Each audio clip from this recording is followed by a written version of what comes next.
Ignition sequence start. 6, 5, 4, 3, 2, 1, 0. Liftoff. We have a liftoff.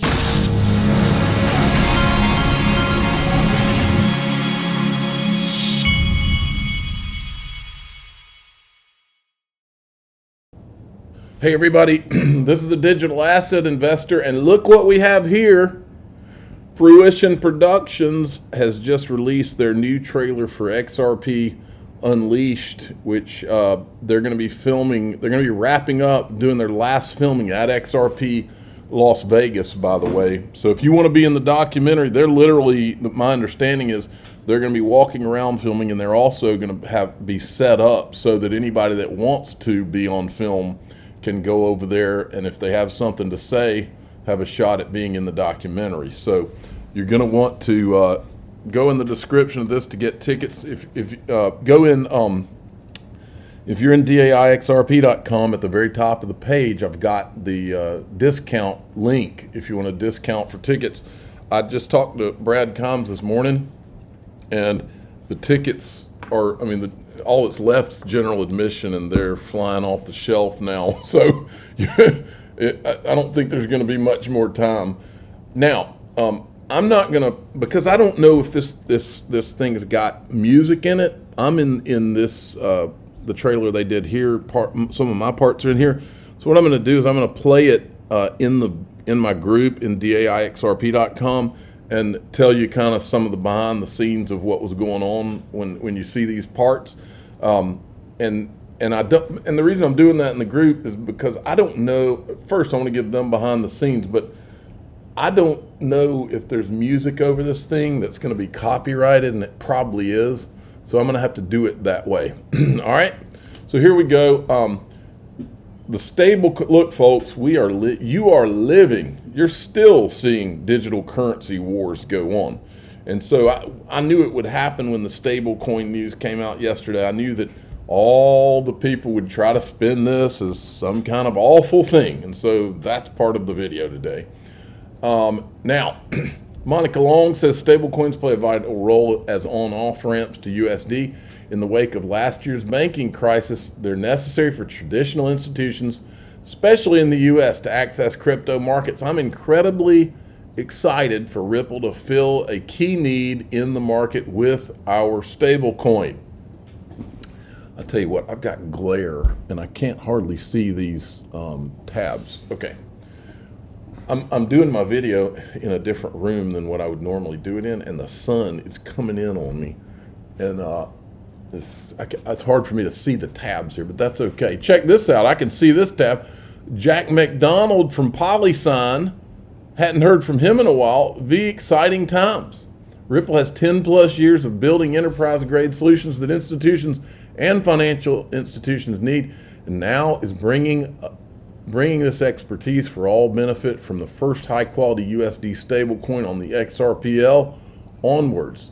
So I wonder if Jack McDonald is involved in any of the custody aspects of this.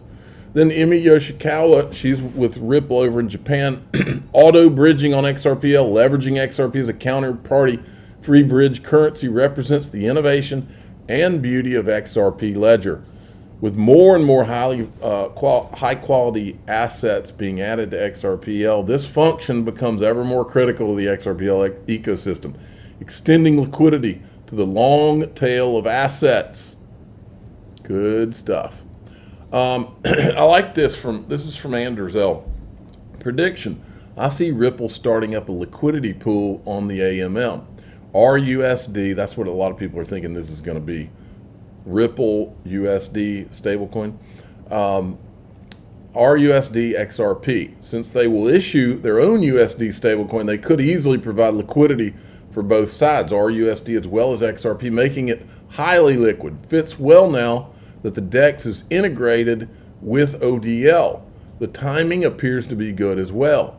Since Uphold is providing ODL services for U.S. market and potential further clarity for the U.S. regarding a rumored stablecoin bill that could be passed in 2024, playing chess, or should I say 5D checkers. And then he says, but even if Ripple wouldn't contribute, I would assume it to become the most liquid pool of all just by people knowing about it and thus contribute. All right, let me see these tabs. Now, I find this interesting because this guy's from Circle too, and yesterday I think we showed that Jeremy Allaire, the CEO of Circle, also showed his support. So here's another guy from Circle. Congrats, your move into the dollar stable coins like PayPal before. It underscores how U.S. regulatory clarity can create a growing market in the U.S. and export product of digital dollars around the world. Stuart Alderati replies, the support is much appreciated. It's so important for compliant companies like Circle and Ripple to be leading. All right. And then this was Bank XRP, who hadn't seen him in a while, but he showed up. Look at this. This is a clip from CNBC. Okay, let's talk about the top stories. Ripple is jumping into the $150 billion US stablecoin market. The issuer behind the XRP token announced plans to launch a stablecoin backed by US dollar deposits, bonds, and other cash equivalents. Now, Ripple is entering a field dominated by Tether and Circle. All right, first question. Why is Tether dominating anything? I have watched many videos on the formation of Tether, who's involved, and all this stuff. This is one of the shadiest stories you'll ever hear. In fact, I will show some of it to you. There can only be one thing going on here, is that the government is somehow involved in Tether. Because if it wasn't, just the things I know about, they would have gone in on these guys a long time ago, and don't think they can't reach them. Ask CZ Binance. Circle, same story. No, Circle, it's not the same story. Circle has done everything right, very similar to Ripple. Circle has checked all the boxes, regulatory and all of that. But Gary Gensler didn't go after them. Gary Gensler himself has said stable coins are securities at one. So how come, let me complete my thought. So Circle has been regulatory compliant all along. And Gary Gensler said that stable coins are a security. So there's really two questions. Why was Circle left alone? And why is Ripple being allowed to do a stable coin in the United States now when there's still a lawsuit going on? That's a good question, isn't it? I'm making a note for myself here. Okay. And then we've got this. Here's Paul Barron talking about the stable coin.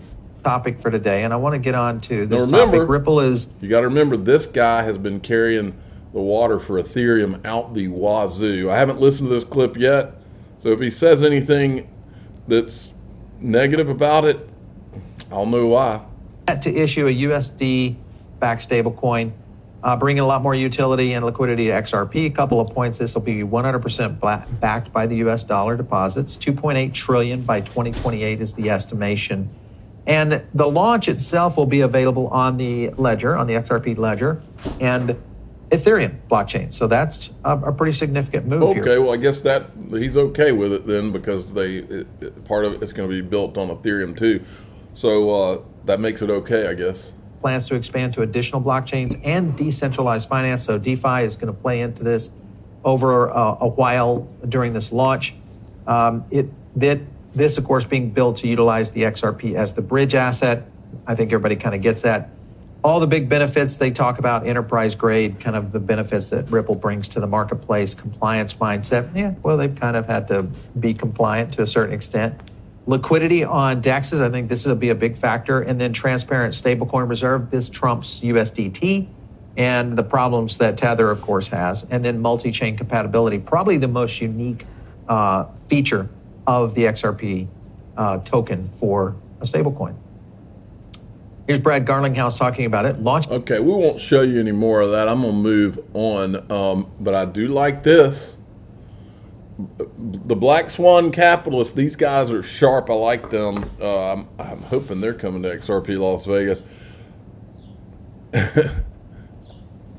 On this Friday, I'm assuming that the Black Swan capitalists was okay with the crypto Gestapo / police coming for them, because these are the kind of comments you are not allowed to say that XRP is not for us. And by the way, when we say that XRP was not for retail, that's not some secret. Ripple, their people have said it. But that doesn't mean that retail did not have a small window of time where they can buy and hold XRP. And I do believe, that's kind of what I've always kind of believed, is that it is a small window of time, and it'll be very difficult to get at some point. I think they're over the target.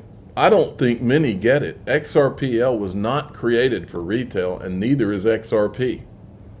HPC clusters were accessible to the public, however.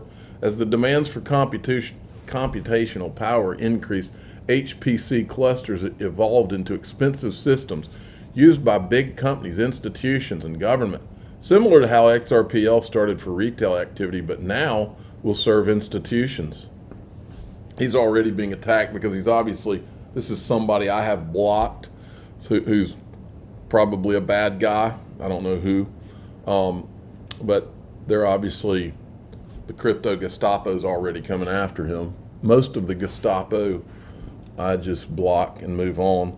Okay, I'm going to show you a couple of things from Stephen Narioff's interview with Thinking Crypto before we go into the group, and then we'll go in. But Stephen Narioff was on with Tony from Thinking Crypto, and he put out this clip, and then I was listening to it as I was driving down the road yesterday, and I heard a clip, and I put one out that I was like, whoa, there it is.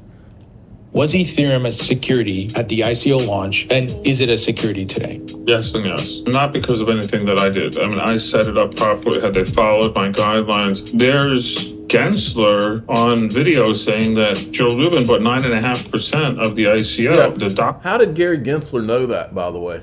Themselves that Joe wrote says no speculative buying. And what I said before, you can't buy more than you can use. No way Joe could have justified 9.5%. And he was an officer of the entity issuing the tokens themselves. And he goes ahead and breaks his own agreements. And the night before the crowdsource started, Joe had changed the language to say, discourage speculative buying. And then lawyers changed that to say prohibited. It just kind of looked like Joe was leaving, wiggle room to do this. But Gensler is saying that there was speculative buying. You have speculative buying by an officer of the issuing entity. How do you not trip the Howey test right there? Why does he know this, by the way? That's another question.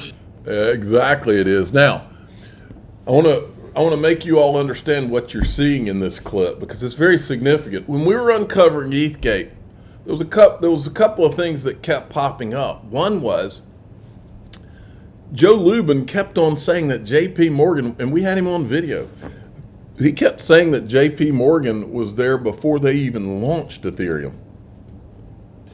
And it was in hindsight that he was saying it. He never was saying it back then because he didn't want to highlight it.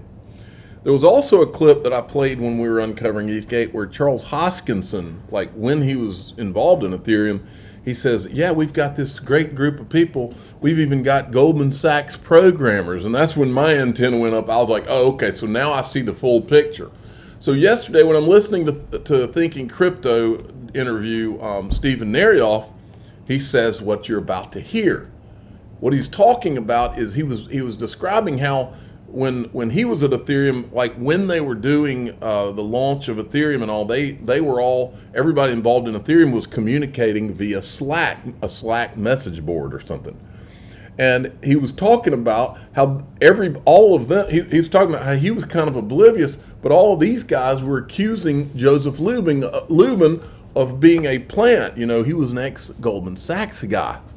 And the guys in the Slack, all the guys involved in Ethereum, this is the first time I've heard Narioff say this, but this brings it all together for you because we already know JP Morgan and Goldman Sachs were. This has always been my theory that it was Goldman Sachs and JP Morgan somehow behind this thing.